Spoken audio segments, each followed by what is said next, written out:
AVM தயாரிப்பில் AC Tirulokchandar இயக்கத்தில் அன்பே வா மக்கள் திலகம் எம்ஜிஆர் ரசிகர்கள் மறக்க முடியாத திரைப்படம்.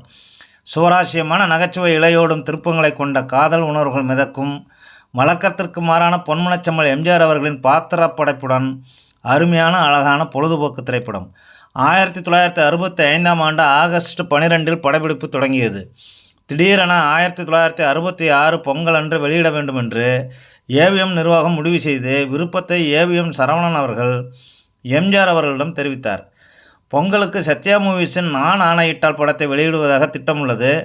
அதன் தயாரிப்பாளர் ஆர்.எம். வீரப்பனிடம் கேட்டுவிட்டு சொல்கிறேன் என்று எம்ஜிஆர் அவர்கள் பதில் கூறியுள்ளார். ஆர்.எம். வீரப்பன் அவர்களும் அதற்கு சம்மதம் தெரிவித்துள்ளார். ஏவிஎம் சரவணன் அவர்களை சந்தித்த ஆர்.எம்.வி. நீங்கள் பொங்கலுக்கு அன்பே வா படத்தை திரையிடுங்கள், எனக்கு ஆட்சேபமில்லை. நான் ஆணையிட்டால் படத்தை பிறகு வெளியிடுகிறேன் என்று ஒப்புதலை தெரிவித்துள்ளார்.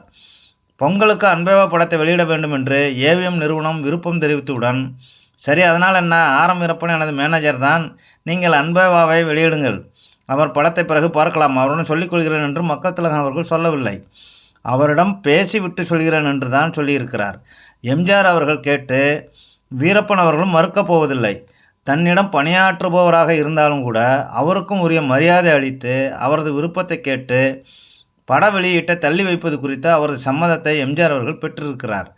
இது போன்ற உயர்வான குணங்களால் தான் எல்லோர் மனங்களில் இன்றும் வாழ்கிறார் மக்கள் திலகம் அவர்கள்.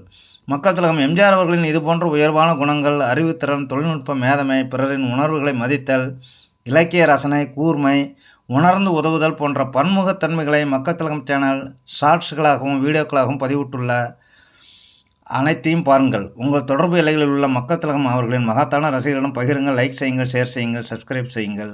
மீண்டும் ஒரு நல்லதொரு பதிவில் சந்திப்போம். நன்றி.